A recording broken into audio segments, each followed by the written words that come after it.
MPSC वर जीवापाड प्रेम करणाऱ्या सर्व स्पर्धकांना माझा नमस्कार। उद्देशिकाचे वाचन टायटलच आहे ना, रीडिंग ऑफ प्रिएम्बल अत्यंत महत्वाचा आहे। प्रिलिमच्या कॉन्टेक्स्ट मध्ये तर आहेच, याला समजून घेतलं तर मेन्सच्या कॉन्टेक्स्ट मध्ये आहे आणि घोकून घेतलं तर इंटरव्ह्यूच्या कॉन्टेक्स्ट मध्ये आहे। इंटरव्ह्यूले बाबा प्रिएम्बल पाठ करून घेते, लक्षात ठेवा है ना। आणि प्रिएम्बल नाही आलं तर तुमची दंडी गुल। आणि म्हणून प्रिएम्बल वाचलं पाहिजे, पाठ केलं पाहिजे, घोकलं पाहिजे आणि समजलं पण पाहिजे। तर आज आपण काय करूया, प्रिएम्बलचं एक बेसिक वाचन करून घेऊया। वाचनानंतर तिथले जे शब्द आहेत त्या शब्दाचं ब्रीफ इंट्रो करून घेऊया, कारण डिटेल इंट्रो करायला गेला ना तर एका एका शब्दावर एक एक लेक्चर होईल है ना। त्यामुळे ब्रीफ इंट्रो करून घेऊया, मग प्रत्येक शब्दावर आपण केव्हा तरी बघूच डिटेल मध्ये। क्लिअर, लक्षात आलं? ठीक आहे, तर मग चलाच्या तुम्ही म्हणा असं कसं चलाच्या, दोन प्रश्न कोण डोक्यात घुसवा, बरोबर आहे ना। हा, तुम्हाला तर माहित आहे की दोन प्रश्न आपण डोक्यात घुसवतो म्हणजे घुसवतो। तर पहिला प्रश्न तुमच्याकरिता है ना, नेहमीच म्हणतो मी तुमच्याकरिता है ना, कारण माझं निपटलं। भारतीय संविधानाच्या उद्देशिकेमध्ये नमूद संज्ञांचा अचूक क्रम कोणता आहे ना, असा प्रश्न डुम एकदमच। Which is a correct sequence of keywords given in the preamble of Indian constitution. आणि असा दिलाय अ समाजवादी सोशलिस्ट, ब गणराज्य रिपब्लिक, क सार्वभौम सॉवरीन, ड लोकशाही डेमोक्रॅटिक आणि ई धर्मनिरपेक्ष सेक्युलर। आता लावा बाबा सिक्वेन्स। मग आपण असा काही वाचू नाही है ना, वाचतो का नाही झालं म्हणतो आणि मग अरे बाबा सिक्वेन्स लक्षात, वेळेवर अशी दंडी गुल होते मग है ना, म्हणून लक्षात ठेवा।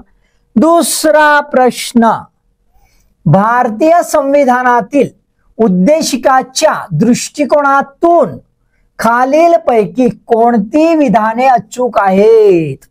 Which of the following statements is or are correct from the perspective of the preamble of the Constitution of India? म्हणजे आता संविधानाला समजून घ्यायचं, त्या आधारावर प्रिएम्बलला समजून घ्यायचंय उद्देशिकाला, आणि त्या आधारावर आता आहे लक्षात आलं।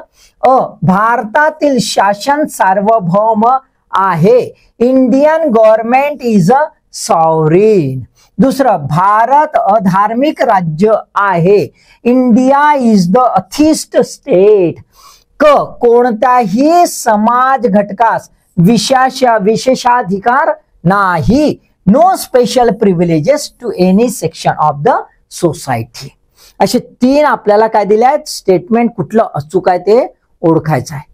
मस्त आहे ना, असे प्रश्न येते बुचकाड्या टाकणारे, आणि म्हणून आपल्याला उद्देशिका प्रथमतः वाचायची, वाचून समजायची आणि वाचून समजून वाचून समजून घोकाची, कारण घोकलं नाही तर मोठा टेन्शन, कारण का प्रिएम्बल इंटरव्ह्यू मध्ये विचारते। आलं लक्षात? चला मग आता चलायचा। तर पहिल्यांदा आपण वाचून घेऊया प्रिएम्बल, मराठी आणि इंग्रजी दोन्ही याच्यामध्ये वाचून घ्यायचं। केव्हा इंटरव्ह्यू मध्ये कशाचा इंग्रजीमध्ये शब्द आणि मराठीमध्ये विचारेल याची पण गॅरंटी नाही। तुम्ही म्हणा बाबा असं बी राहते, सांगतो तुम्हाला। मग एखाद्याला आला तर मग मनाच्या नाही है ना, असं राहते। ठीक आहे, तर आता आपण वाचूया।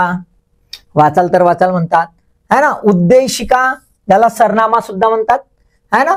इथे लिहिलेलं आहे preamble, the constitution of India preamble. ठीक आहे, आपण बघूया।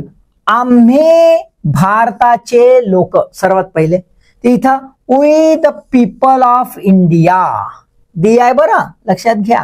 नाही तर we people of India, we are the people, मला वी आर नाही, वी द पीपल ऑफ है ना, आम्ही भारताचे लोक।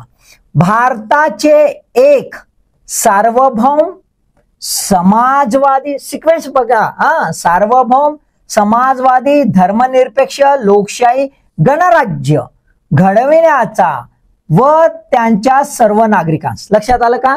आणि मग कोलोन आहे, हे असे बी लक्षात ठेवावं लागते हा। हॅव्हिंग सोलेमली रिझॉल्व्ड, पहिले in the name of god होतं ते कट, हा, having solemnly resolved to constitute India into, कसा बनवायचा आहे भारत, constitute India into sovereign, socialist, secular, democratic republic and to secure to all its citizens. आता काय सिक्युरिटी कुठली सिटीजनसाठी, सामाजिक, आर्थिक व राजनैतिक न्याय है ना. त्याच्यानंतर विचार, अभिव्यक्ती, विश्वास, श्रद्धा व उपासना यांचे स्वातंत्र्य. त्यानंतर दर्जाची व संधीची समानता, ट्रिनिटी आहे, हे ट्रिनिटी इथे. Justice, social, economic and political. Liberty, freedom नाही म्हटलं, लिबर्टी शब्द लक्षात घ्या, of thought, expression, belief, faith and worship and equality of status and of opportunity. Trinity झाली. त्यानंतर निश्चितपणे, निश्चितपणे प्राप्त करायचा आहे, हा, निश्चितपणे प्राप्त करून देण्याचा. आणि त्या सर्वांमध्ये, सर्वांमध्ये म्हणजे लोकांमध्ये, सर्वांमध्ये व्यक्तीची प्रतिष्ठा व राष्ट्राची एकता आणि एकात्मता यांचे आश्वासन देणारी बंधुता प्रवर्धित करण्याचा संकल्पपूर्वक निर्धार करून. आता इकडे एवढं वाचून घेऊ है ना. बघा कुठं, opportunity and to promote among them all fraternity, बंधुता, हे बघा बंधुता, फ्रॅटर्निटी, अश्युरिंग द डिग्निटी म्हणजेच काय, व्यक्तीची प्रतिष्ठा, of the individual and the unity and integrity of the nation. झालं, ठीक आहे. त्याच्यानंतर इन अवर, आता मग आमच्या संविधान सभेत, आमच्या, बघा ह्या नाही म्हटलाय, ह्या नाही म्हटलाय, कारण की वर आहे वी द पीपल, आम्ही भारताचे लोक, म्हणजे आमच्या, आमच्या म्हणजे माझी आहे, सगळे लोक म्हणतात माझी हो है ना. आमच्या संविधान सभेत आज दिनांक 26 नोव्हेंबर 1949 तारीख रोजी याद्वारे हे संविधान अंगीकृत आणि अधिनियमित करून स्वप्रत अर्पण करीत आहोत. स्वतःलाच देता, स्वतःच अडाप सगळं. बघ, in our constituent assembly, our आहे बरं, लक्षात घ्या है ना, इन द कॉन्स्टिट्यूशन नाही, in our constituent assembly this 26th day of November 1949 do hereby adopt, enact and give ourselves स्वप्रत this constitution. आलं लक्षात. काय काय ठिकाणी गुगल्या होतात, शब्द लक्षात आला. पहिल्यांदा वी आर लावून देतो आपण, तर वी द आहे, इकडे इन अवर आहे, इन द लिहून टाकतो, असं होते. आमच्या संविधान सभेत आहे तर या संविधान सभेत असं काहीतरी बडबडून घेतो, म्हणून ह्या चुका करायच्या नाही. मग इंटरव्ह्यूवाले असे पकडतात, हो रे म्हणते सेमड्या, तिथं ह्या संविधान सभेत आहे का आमच्या रे, मग आपण तो आमच्या होय का आमचं तुमच्या हो, काही समजे नाही, बरोबर आहे. म्हणून हे घोकाचं म्हणजे घोकाचं पाठांतर करायचं. इंटरव्ह्यू मध्ये विचारतं रे बाबा, पुन्हा सांगतो तुम्हाला, आणि नाही आलं ना लागतच मारून हाकलते, लक्षात ठेवा, ठीक आहे, क्लिअर, ओके. आता आपण हे संविधान वाचन झालं, प्रियम्बलचं वाचन झालं. आता प्रियम्बलचं वाचन झालं तर यात मध्ये हे शब्द आहेत, ते शब्द समजून घेणं आवश्यक आहे, बरोबर आहे. पहिल्यांदा आपण बघूया की ही जे प्रियम्बल आहे, हे जे उद्देशिका आहे, या उद्देशिकामध्ये ह्या ज्या बाबी आहेत ह्या काय आहेत है ना, ते बघून घेऊया. तर व्हॉट आर दिस, तर this are nothing but the components of the preamble. उद्देशिकाचे हे काय आहेत, घटक आहेत. आता उद्देशिकाचे घटक जर बघितले तर आपल्याला 4 घटक दिसतात. किती, 4 घटक. पहिला घटक आहे की संविधानाच्या अधिकाराचा स्रोत कोण आहे, है ना, what is the source of the power of constitution, या संविधानाची शक्ती कुठून येत आहे. आणि दुसरं मग हे संविधान जे आहे म्हणजे प्रियम्बलच्या मार्फत भारताला कुठल्या प्रकारचं राज्य, कुठल्या प्रकारचा देश बनवायचं इच्छुक आहे, त्याला काय म्हणायचं आहे, आणि त्याच्यानंतर कशासाठी बा, for what this preamble is, कशासाठी हे एवढं संविधान रचलं, हे कशासाठी, हे प्रियम्बल सांगते उद्दिष्ट. आणि चौथा आहे की बाबा हे संविधान आलं केव्हा, है ना, आलं केव्हा, ते पण स्वीकृतीची डेट ते सांगते. 4 आपल्याला बाबी दिसतात. पहिली बाब जर आपण बघितली, फर्स्ट जर बाब आपण बघितली तर आपल्याला दिसतंय की संविधानाच्या अधिकाराचा स्रोत कोण आहे? आम्ही भारताचे लोक. वी दी लागलाय बाबा, इथं लक्षात घ्या. The people of India. We म्हणजे आम्ही म्हटलंय, पण the people of India, the citizen म्हटलंय का? लक्षात ठेवा. नागरिक म्हटलंय का? नागरिक ही शब्दावली कायदेशीर दृष्टिकोनातून आहे आणि लोक ही शब्दावली सांस्कृतिक दृष्टिकोनातून आहे. त्यामुळे we the people of India हे काय सांगतं की आम्ही सर्व लोक एका संस्कृतीचे आहोत, या देशाचे आहोत. नेशन असा शब्द आहे, कंट्री तर तुम्हाला दिसणार कंट्री हा तसा नाही है ना. We the people of India. The म्हणजे काय दाखवते? एक विशेष है ना. वी आर नाही लिहिलेला आहे, जनरलाइज झालं असतं स्टेटमेंट. लक्षात आले ना? ठीक आहे. पीपल वापरले आहे का? तर सांस्कृतिक दृष्टिकोनातून एकता दाखवायची आहे है ना. People of India. क्लिअर? ठीक आहे. म्हणजे स्त्रोत कोण आहेत? लोक. स्त्रोत कोण आहेत? लोक. भारताचे लोक यांनी संविधान रचलेलं आहे. कोणासाठी? स्वतःसाठी, सर्वांसाठी है ना. यांनी रचलेलं आहे स्वकल्याणासाठी, म्हणजे सर्वांच्या कल्याणासाठी. Getting the point? राईट. ठीक आहे. मग भारत कसं असावं हे ते घोषित करतात. दुसरं घटक, भारत कसा असावा. आम्ही काय भारत घडवणार आहोत.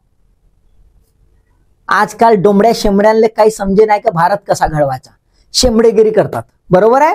पण भारत बघा, त्यावेळेस लोकांनी आम्ही भारत कसा घडवणार, तर कसा घडवणार? सार्वभौम, सॉवरेन है ना. समाजवादी, सोशलिस्ट, धर्मनिरपेक्ष, सेक्युलर, लोकशाही, डेमोक्रॅटिक, गणराज्य, रिपब्लिक. किती आहेत? 5 सिक्वेन्सनी. सार्वभौम, समाजवादी, धर्मनिरपेक्ष, लोकशाही, गणराज्य, सॉवरेन, सोशलिस्ट, सेक्युलर, डेमोक्रॅटिक आणि रिपब्लिक. सिक्वेन्स लक्षात राहील. सिक्वेन्स लक्षात ठेवायचा म्हणजे ठेवायचा है ना. दंडीगुल होते सांगतो. क्लिअर? म्हणजे भारत कसा असणार है ना, हे क्लिअर. त्यानंतर उद्देश काय आहे ह्या संविधानाचा? तिसरं तर उद्देश आपल्याला दिसतात. 4 उद्देश आहेत. ह्या देशातील नागरिकांना काय द्यायचं बाबा ते निश्चित करतंय. एक आहे न्याय, दुसरा आहे स्वातंत्र्य, तिसरा आहे समता आणि चौथा आहे बंधुता. Justice, liberty, equality and fraternity है ना. लक्षात आलं का? सिक्वेन्स आहे हा, पण हा सुद्धा सिक्वेन्स आहे. हे नाही तर हे नाही, हे नाही तर हे नाही, आणि हे तिन्ही नाही तर हे नाही. लक्षात आलं का? ह्या तिन्ही नाही तर हे नाही, असं तो सिक्वेन्स आहे. जस्टिस कुठला आहे? सामाजिक. न्याय कुठला आहे? सामाजिक, आर्थिक आणि राजकीय, सोशो इकॉनॉमिक अँड पॉलिटिकल. स्वातंत्र्य कशाचं? विचारांचं, अभिव्यक्तीचं, विश्वासाचं, श्रद्धेचं, उपासनेचं, thought expression, belief, faith and worship. समानता, इक्वॅलिटी, दर्जाची आणि संधीची, स्टॅटस अँड ऑफ ऑपॉर्च्युनिटी. आणि बंधुता, फ्रॅटर्निटी आहे व्यक्तीच्या प्रतिष्ठा आणि राष्ट्राची एकता आणि एकात्मता आश्वासित करणारी. Assuring the dignity of individual and unity and integrity of the nation. हे उद्दिष्टे आहेत. आणि चौथं काय सांगते? चौथं सांगते की केव्हा ही है ना स्वीकृत करण्यात आली. हा when it adopt the 26 November 1949. So these are the 4 components of the preamble. तुम्हाला ह्याही अँगलने प्रिएम्बल लक्षात ठेवायचा आणि प्रत्यक्षात प्रिएम्बल पाठ करून घ्यायचा आहे. ठीक आहे. आता आपण एक एक बघूया संज्ञा. वी द पीपल तर पाहिलं, पीपल लागलाय म्हणजे सांस्कृतिक सांगितलं. आता आपण बघूया पहिली संज्ञा. First keyword is a sovereign, सार्वभौम है ना. सार्वभौमचा जनरल अर्थ कंप्लीट फ्रीडम, पूर्ण स्वराज्य. भारतातल्या स्वातंत्र्यवीरांनी पूर्ण स्वराज्याची मागणी केली होती, टाइमपास केला नव्हता. पूर्ण स्वराज्य पाहिजे म्हणजे पूर्ण स्वराज्य पाहिजे. पूर्ण स्वराज्य म्हणजेच काय तर एक स्वतंत्र राष्ट्र असणार, फ्री नेशन. फ्री नेशन किंवा पूर्ण स्वराज्य, एक्झॅक्ट काय म्हणावं तर तिसरं संपूर्ण स्वायत्तता, फुल ऑटोनॉमी, कंप्लीट ऑटोनॉमी है ना. आता आपण बघूया की पूर्ण स्वराज्य एक्झॅक्ट किंवा स्वतंत्र राष्ट्र म्हणजेच काय तर दुसऱ्या देशावर जे राष्ट्र निर्भर नसतं, दुसऱ्या देशावर जे राष्ट्र निर्भर राहणार नाही ते स्वतंत्र. तुम्ही आता एमपीएससीचा अभ्यास करत आहे ना, तिकडून बाप पैसे पाठवते, माय डबा पाठवते आणि मग कुठं आपली गाडा चालते का नाही. म्हणजे तुम्ही स्वतंत्र आहात का. जास्त खर्च केले तर बाप कनपटात देते का नाही, देते. हा बरोबर देते. म्हणजेच काय आम्हाला स्वातंत्र्य मिळालं नाही, त्यासाठी धडपड करत बाबा. आज होईन एमपीएससी, उद्या होईन एमपीएससी, एमपीएससी जमला का बापाला सेवा देणार का हा नाही है ना. पण स्वातंत्र्य होईल. खर्च केला तरी बाप म्हणून भाऊ तुझ्याच पैसा आहे, उधळ नाही तर नको उधळू. बरोबर आहे राईट. म्हणजे दुसऱ्या देशावर निर्भर राहणार नाही. No dependency on the other country. आणि दुसऱ्या देशाचे वर्चस्व राहणार नाही. No domination by the other country. कोणताही देश धॉस देणार नाही है ना. धॉस दिली का आपण म्हणतो तू आपला पाय मी आपला पायतो आहे की नाही. आपण आताच्या याला बघतो ना, एखाद्या देशाने आपल्याला अक्कल शिकवायची प्रयत्न केली तर आपले प्रधानमंत्री काय तू अक्कल मला सांगू नको. बिलकुल no domination. I am not dependent. तू याशी नाही ना तर मी दुसरीकडे पाहतो. बरोबर आहे. Clear right. दुसरं असं संपूर्ण स्वायत्तता, कम्प्लीट फ्रीडम किंवा फुल ऑटोनॉमी. कशाला म्हणूया तर आंतरिक कारभारात बाह्यांगत हस्तक्षेप नको. No external interference in the internal affairs. Internal affairs मध्ये माझ्या इथे मी काय करतो, कोणती पॉलिसी राबवतो, काय करायचं आहे हे दुसरा शिकवणार नाही, दुसरा अक्कल वाटणार नाही. No external affairs, no external interference. Okay. दुसरा आहे बाह्यांगत व्यवहाराचे स्वातंत्र्य, फ्रीडम ऑफ एक्सटर्नल अफेअर्स. कोणत्या देशाशी मला संबंध ठेवायचे आणि कोणत्या देशाशी नाही हे मी ठरवेन है ना. मला पाहायचं आहे, मला काही घेणं देणं नाही. कोणता शत्रू राष्ट्र मित्र कोणाशी मैत्री कशी करायची ते मी माय पाहिजे. You cannot teach me. असं जेव्हा एखादा देश म्हणतो म्हणजे तिथले राष्ट्राध्यक्ष म्हणा, प्रधानमंत्री म्हणा, ते म्हणते ना आम्हाला याच्याशी दोस्ती नाही ठेवायची, जा का करशील तू, असं जेव्हा होते that is a freedom of external affairs. Getting the point? That means in nutshell, what is meant by the full autonomy? Full autonomy is nothing but the internal and external freedom. आंतरिक आणि बाह्यांगत स्वातंत्र्य पूर्णपणे असणार म्हणजे निर्णय घेण्याचे पूर्ण अधिकार त्या देशाला असणार. त्या देशाचं भविष्य घडवायचे पूर्ण अधिकार त्या देशाला असणार. कोणीही बाहेरचा अक्कल वाटणार नाही. Clear right. ठीक आहे. तर मग आपण केलंय सार्वभौम. मग त्याच्यानंतर दोन शब्द घातले सोशलिस्ट आणि सेक्युलर. तर पहिले नव्हते पण घातले म्हणून काही प्रियम्बल बदललं नाही, प्रियम्बल खुल्लं फुल्लं असं समजा. तर आपण बघूया सोशलिस्ट. सोशलिस्टचा मेन काय आहे गाभा. What is the aim for what the socialism.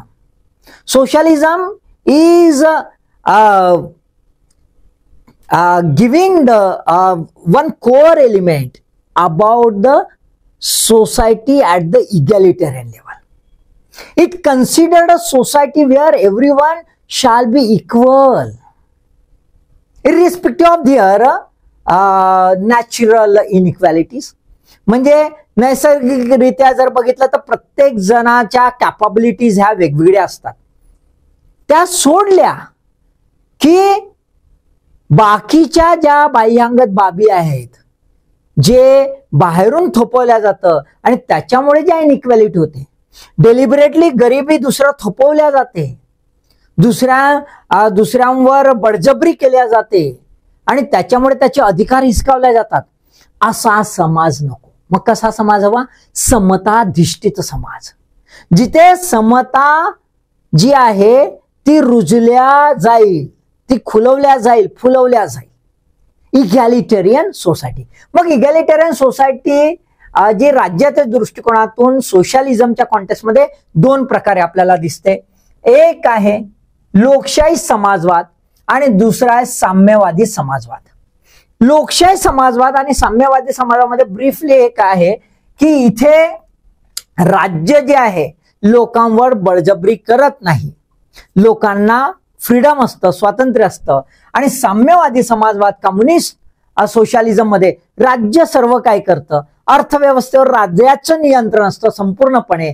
No private property, इथे नो प्रायव्हेट प्रॉपर्टी राहणार नाही, सर्व कोणाचं राहील, राज्याचं राहील. It's here the nationalisation of economy है ना.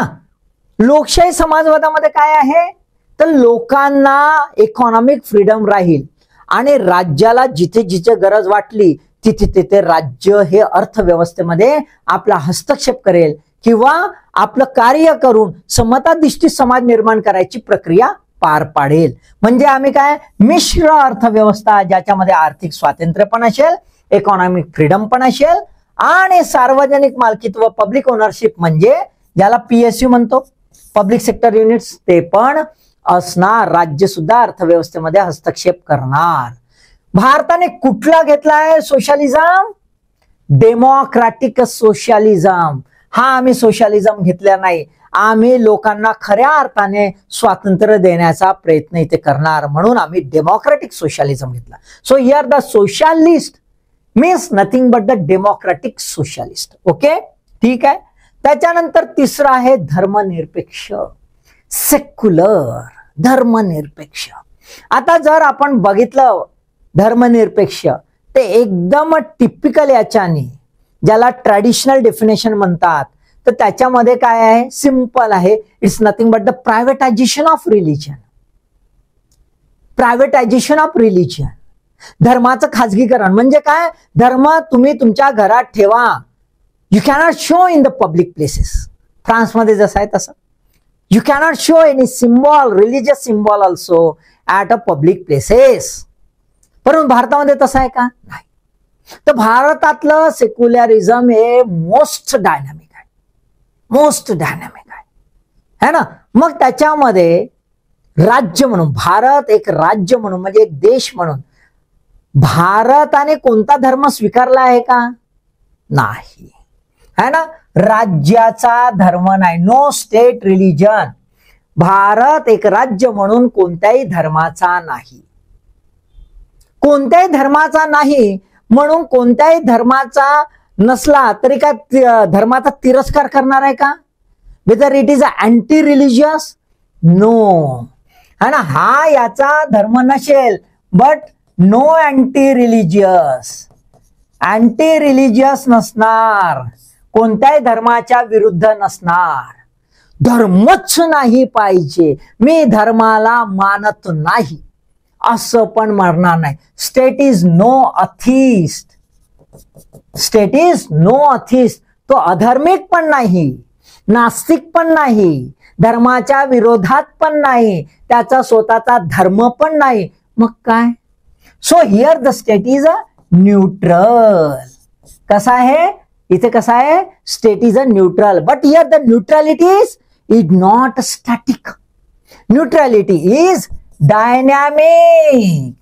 Neutrality is dynamic. कसं, तर सर्व धर्म समभाव, इक्वॅलिटी ऑफ ऑल रिलिजन, सर्व धर्मांना समानरित्या तो ट्रीट करेल.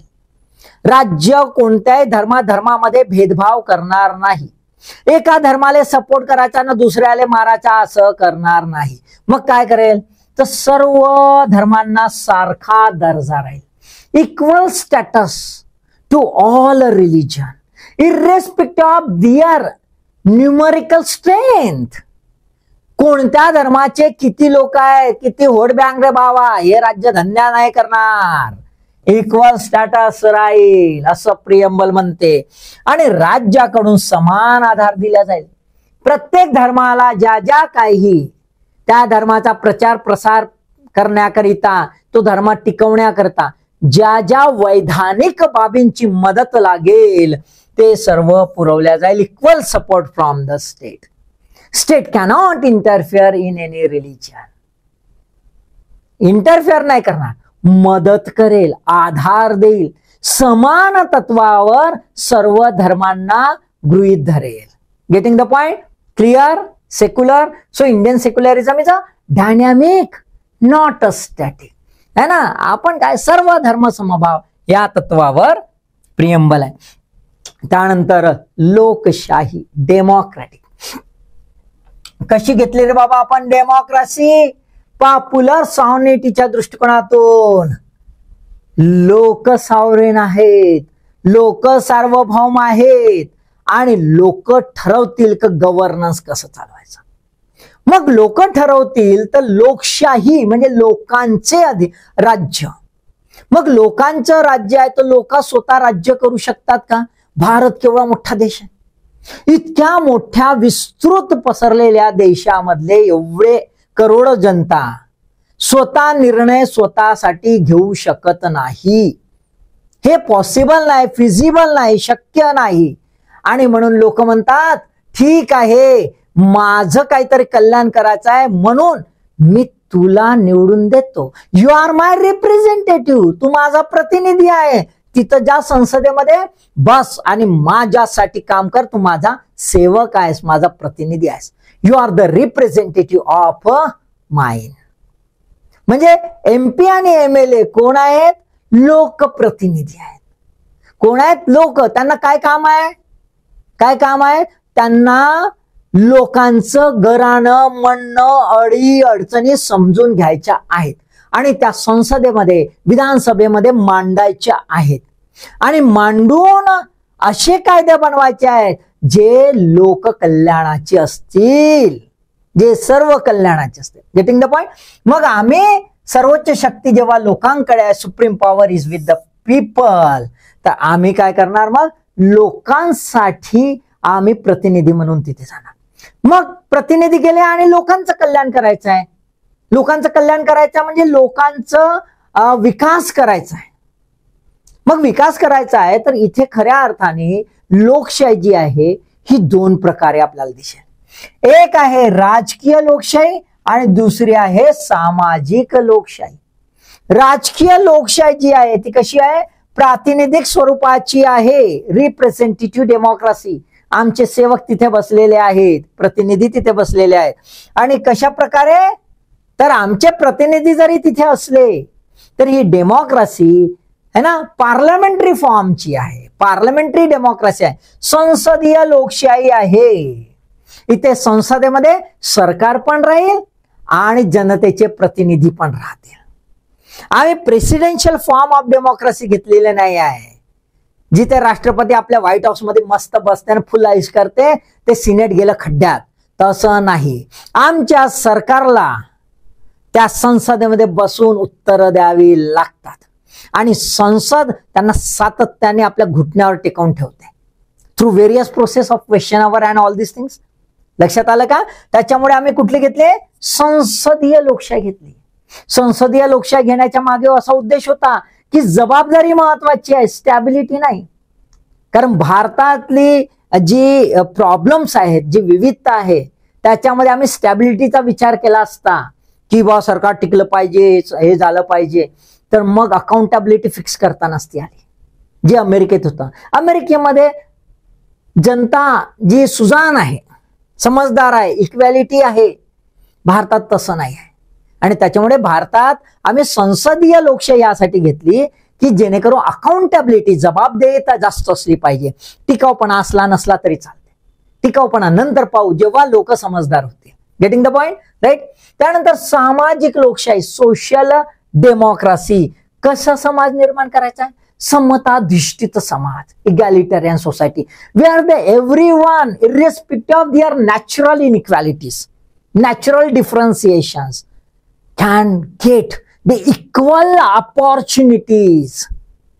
एकदम इक्वल अपॉर्च्युनिटीज प्राप्त होतील. नो डिस्क्रिमिनेशन, कुठलाही भेदभाव होणार नाही असं.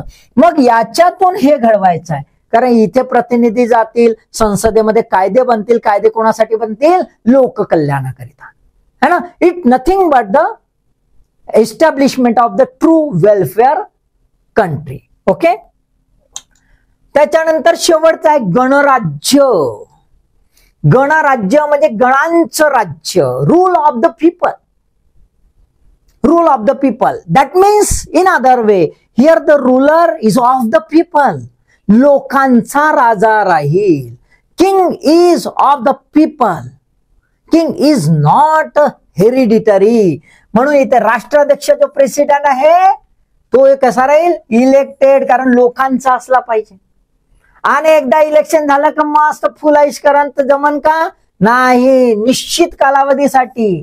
कारण त्याच्यानंतर टिपी केला त्यानंतर तो वापस बापू दुसरा पाहून घेऊ आम्ही. आम्ही तुला राजा बनवला, आम्ही बनवला. We are supreme. We are declaring you as king. You rule the state for us. आमच्यासाठी तू राज्य करणार, स्वतःसाठी नाही. आयुष करायची नाही, आमच्यासाठी काम करायचं. तर here the head of the state is elected and for the fixed tenure. निवडून येतो. बरोबर आहे. सोबतच मग जर हे जनतेचं राज्य आहे, गणांचं राज्य आहे, तर मग प्रत्येक पद जे असेल, ऑफिशियल पद, पब्लिक पोस्ट, ते सर्वच जनतेकरिता ओपन असलं पाहिजे. सर्व नागरिकांकरिता ते ओपन असलं पाहिजे. कोणीही नागरिक कोणत्याही पब्लिक पोस्टवर त्याच्या ॲबिलिटीनुसार जाऊ शकला पाहिजे. That means it connotes that there shall not be any hereditary post.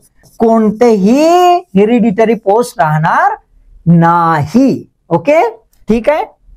त्याच्यानंतर आपण बघूया ट्रिनिटी. पहिल्या संज्ञा संपल्या, आता ट्रिनिटी अत्यंत महत्वाची आहे, है ना. ट्रिनिटी आपण इन जनरल म्हणतोय की बाबा फ्रेंच रिव्होल्युशन मधून घेतला आहे, परंतु कॉन्स्टिट्यूएंट असेंब्लीचे डिबेट जर आपण बघितले तर काय दिसतंय? हे भारताने स्वतःच्या प्राचीन संस्कृतीमधून घेतला आहे. आपण म्हणतो burrowed from the French revolution, मान्य आहे. पण प्रत्यक्षात पाहिलं तर भारतीय संस्कृती जी आहे, प्राचीन संस्कृती, ही ह्या ट्रिनिटीवरच आधारली आहे. वासुदेव कुटुंबकम उगाच म्हणतो की काय? नाही ना. बरोबर आहे, राईट. तर ट्रिनिटी पाहून घेऊ. न्याय, justice, just, no discrimination, fair judgment, है ना, fairness in the whole committee of society, है ना. मग कुठला आहे? तर सामाजिक, आर्थिक, राजकीय. किती प्रकारचे न्याय? सामाजिक, आर्थिक, राजकीय. न्याय म्हणला तर कोर्टाच दिसते. कोर्ट नाही बाबा. न्याय ही परिभाषा खूप मोठी आहे. न्याय मिळाला नाही तर जजमेंटसाठी कोर्ट आहे. परंतु न्याय जे आहे ही नैसर्गिक बाब आहे. व्यक्ती जो आहे तो स्वतंत्र असला पाहिजे. Man shall be free. Free in the sense की त्याला जर तो फ्री असेल, तो मुक्त असेल, निर्बंधित असेल, तर खऱ्या अर्थाने तो स्वतःचा आंतरिक आणि बाह्यांगत विकास करू शकतो. जर त्याने अंतर्गत आणि बाह्यांगत विकास करू शकला नाही तर तो माणूसच नाही. म्हणून माणसाला माणूसपण द्यायचा आहे तर त्याला स्वतंत्र ठेवावं लागेल. त्यासाठी पहिल्यांदा न्यायिक परिस्थिती असली पाहिजे.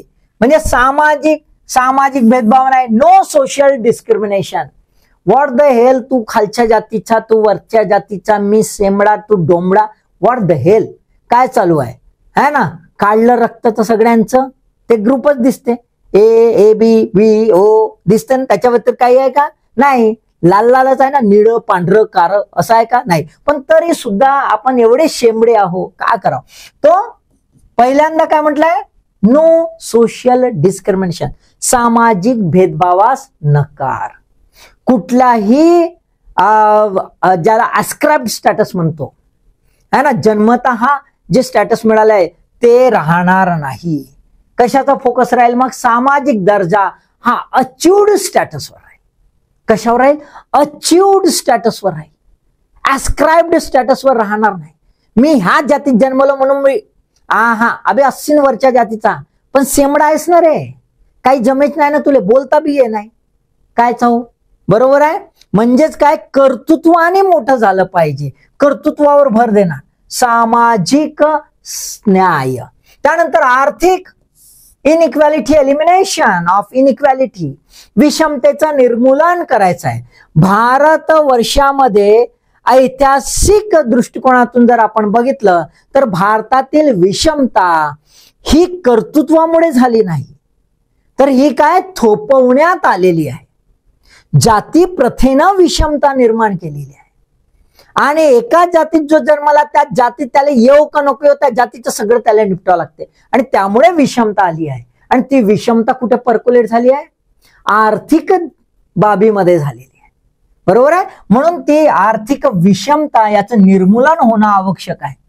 आर्थिक विषमतेमुळे जनरेशनल इनइक्वॅलिटी जी आहे, सायकल जी आहे, विशियस सायकल ती तयार होतं, त्याला कट करायचं आहे. आणि खऱ्या अर्थाने मानवाचं संसाधन झालं पाहिजे, मानवी संसाधन, ह्युमन रिसोर्सचं डेव्हलपमेंट झालं पाहिजे, ते महत्वाचं आहे. तिसरं आहे राजकीय, राजकीय समान अधिकार, वन मॅन वन व्होट. मग ते कोणीच असो, रईस असो का गरीब, वरच्या जातीचा असो खालच्या जातीचा, वन मॅन वन व्होट. बरोबर आहे. राजकीय समान अधिकार असले पाहिजे. म्हणजे किती प्रकारे आपल्याला न्याय दिसतोय प्रिएम्बल मध्ये? 3 प्रकारे.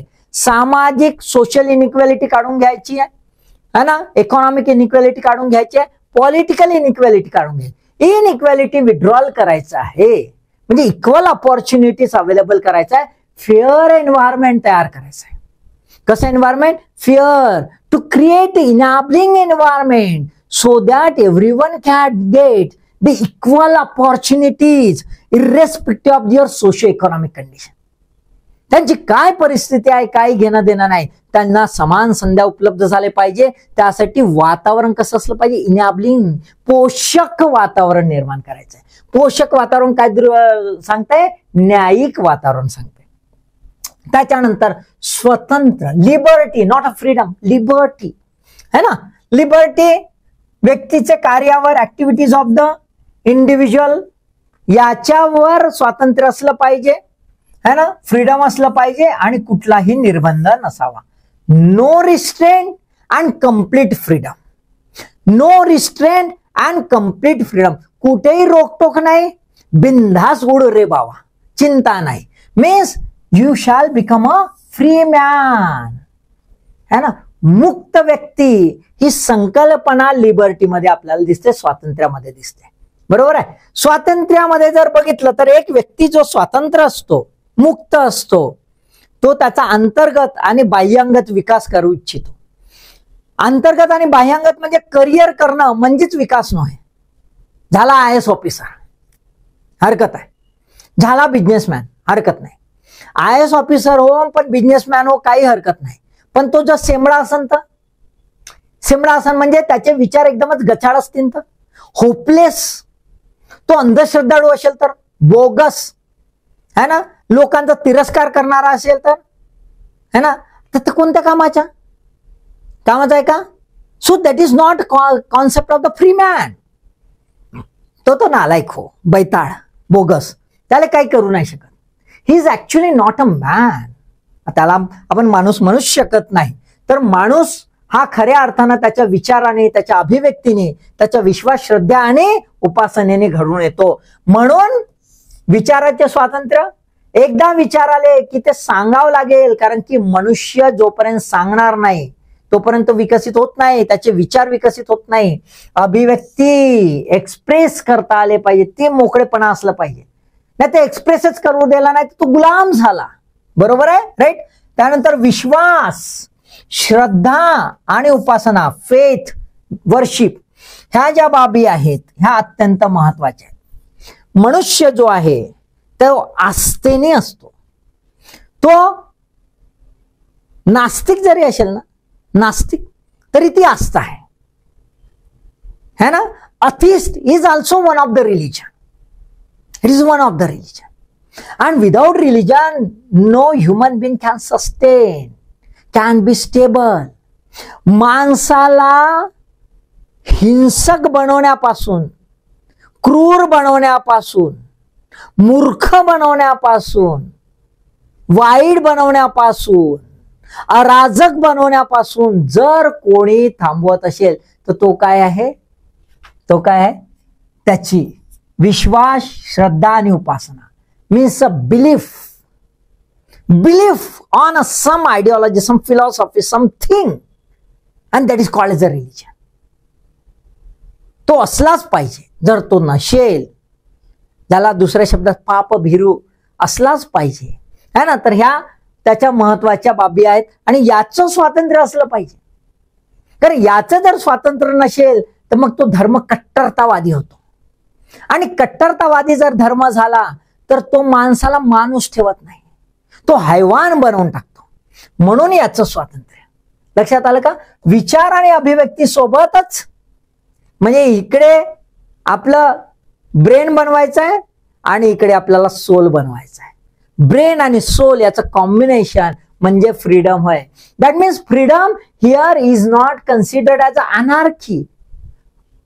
है ना? अनार्की आहे का? अराजकता आहे का? नाही. अराजक is antithetical to the freedom. Here the liberty or freedom is a responsible freedom. कसा आहे? जबाबदारी सहित मुक्तता. म्हणजे जेव्हा व्यक्ती मुक्त असतो तेव्हा स्वतःच्या जबाबदाऱ्या तो समजतोय, तो खरा मुक्त व्यक्ती. अदरवाईज तो अनार्किक झाला, अराजक झाला. क्लिअर? म्हणजे आपण अराजकता करायची का? नाही. दुसरा आहे लिबर्टीच्या नंतर समानता, इक्वॅलिटी, है ना. जस्टिस झालं, लिबर्टी झालं आणि त्यानंतर समानता.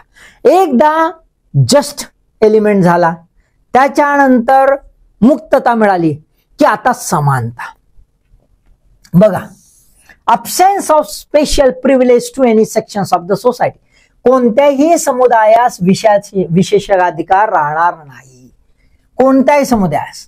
No ascribed status, only achieved status. है ना. जाती धर्माच्या नावावर कुठलाही दर्जा राहणार नाही, कर्तृत्वाच्या आधारावरच दर्जा राहील. म्हणजेच समानता. Means treating everyone as a equal. Treating everyone as a equal. मग कसं?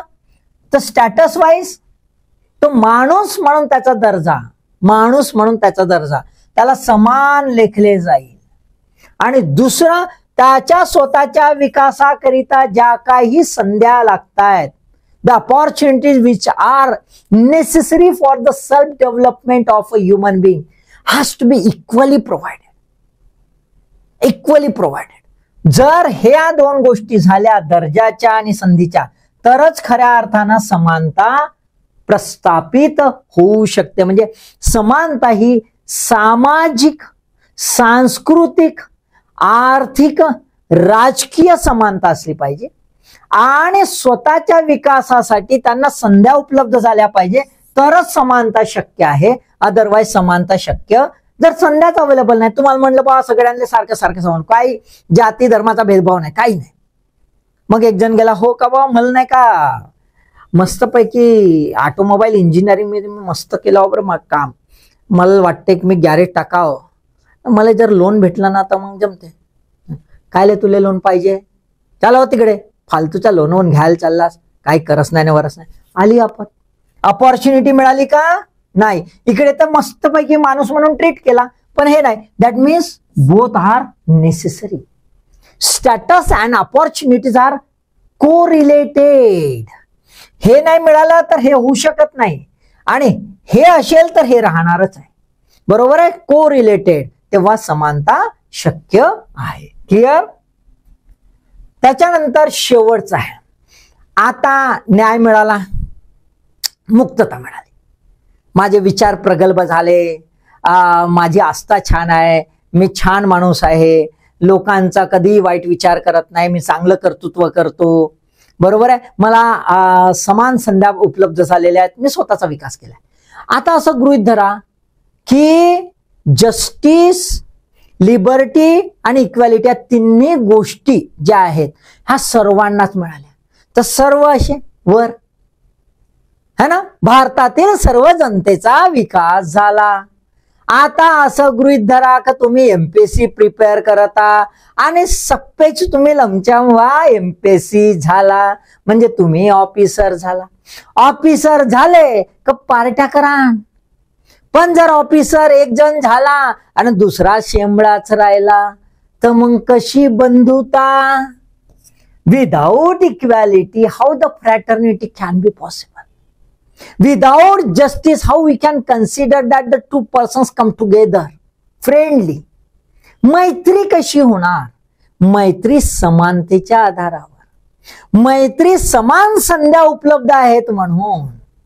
अदरवाइज मैत्री होऊ शकत नाही. ते थोटांड आहे, ते आयडियल आहे, आदर्श आहे की गरीब आणि रिच मध्ये मैत्री, ते एक्सेप्शन्स आहेत. जनरल स्टेटमेंट जर बघितलं तर आपल्याला काय दिसेल? दोन्ही सारखे सारखे असेल तर त्यात मैत्री आपसुकच होणार. आता भारतामधील ऑलमोस्ट जनता मिडल क्लास आहे, गरीब कोणीच नाही, तर कोणाला हिणवल्या जाणार नाही आणि कोणी भीक मागणार नाही, म्हणजे स्वतःचा जे आत्मसन्मान तो घालवून देणार नाही. आणि मग घालवून देणार नाही म्हणजे इनडायरेक्टली काय झालं?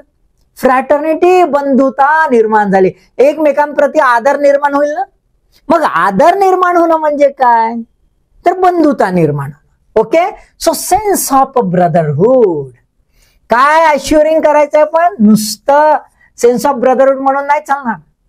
इथे डिग्निटी, इंडिव्हिज्युअल डिग्निटी, व्यक्तीची प्रतिष्ठा सुद्धा विस्टँड झाली पाहिजे.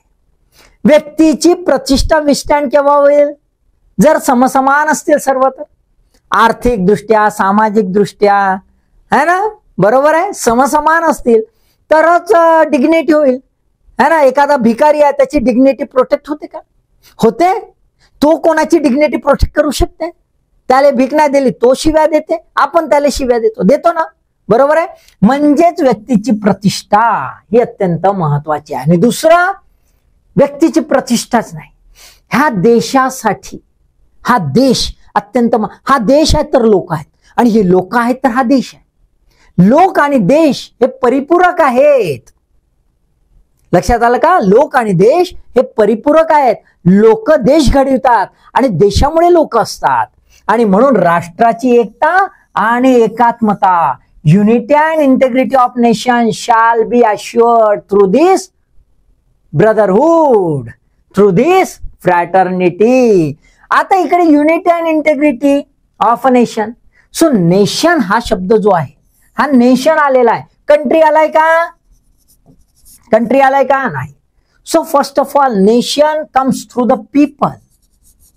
पीपल म्हणजे लोकांच्या डोक्यात, सर्व भारतीय जनतेच्या डोक्यात असेल की माझे भारतीय, सर्व भारतीय माझे बांधव आहेत.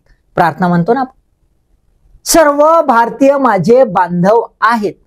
That means it connotes the psychological element. Psychological element. देश हा लोक जेव्हा म्हणतात आम्ही एक आहोत सांस्कृतिक दृष्ट्या, तेव्हा देश घडतो, तेव्हा नेशन ही संकल्पना असते. कंट्री जी आहे म्हणजे राष्ट्र निर्मिती ही भावनात्मक प्रक्रिया आहे, सांस्कृतिक प्रक्रिया आहे, सायकोलॉजिकल एलिमेंट आहे. आणि दुसरं असं युनिटी अँड इंटेग्रिटी, हा देश टेरिटोरियल कॉन्सेप्ट मध्ये पण आहे. भारत हा देश टेरिटोरियल म्हणजे सरहदीची युनिटी अँड इंटेग्रिटी आणि लोकांची युनिटी अँड इंटेग्रिटी असेल तरच खऱ्या अर्थानं फ्रॅटर्निटी होऊ शकते, बंधुभाव होऊ शकतो. भारताचा तिरंगा जगात कुठेही लहरू दे, जगात कुठेही भारताचा व्यक्ती असू दे, त्याला त्या 15 ऑगस्ट आणि 26 जानेवारीला तो भाव निर्माण झालाच पाहिजे. भारतात कुठली घटना घडली तर त्याचं मन कळवळून आलंच पाहिजे. भारताबद्दल त्याला स्वाभिमान वाटलाच पाहिजे. जेव्हा असं सर्व जनतेला वाटतं तो खरा बंधुभाव. हा देश माझा आहे, मी या देशाचा आहे आणि या देशातील सर्व जण माझे बांधव आहेत. Getting the point? So it is a much more philosophical element. Fraternity is much more philosophical element than some sort of the utilitarian element. Getting the point? Clear? लक्षात आलंय है ना? तर मी ब्रीफली समजायचा प्रयत्न केला. अजून बरंच काही आहे याच्यामध्ये. आपण ओघाओघाने बस तुम्ही आज ना सोबत आहा ना, टचमध्ये राहा, बघत राहा, स्क्रॉल करत राहा, नवीन नवीन व्हिडिओ टाकतो ते पाहत राहा. मी मस्तपैकी असा चर्चा करत, चर्चेचे विषय खूप मस्त आहेत तिथे, है ना, कॉन्स्टिट्यूशन वगैरे असं चर्चेचे, बस असं हळूहळू आपण असं ग्रोथ झाली आपल्या चॅनलची की आपण असं मस्तपैकी डिटेलमध्ये आहे का नाही, बरोबर आहे. तर मग आता हा समजला असेल व्हिडिओ, तुम्ही अभ्यास करता, मला काहीच चिंता नाही, तुमच्या अभ्यासाची बी चिंता नाही, पण तरी सुद्धा अभ्यासाला काय द्यायला लागते, ऑल द बेस्ट.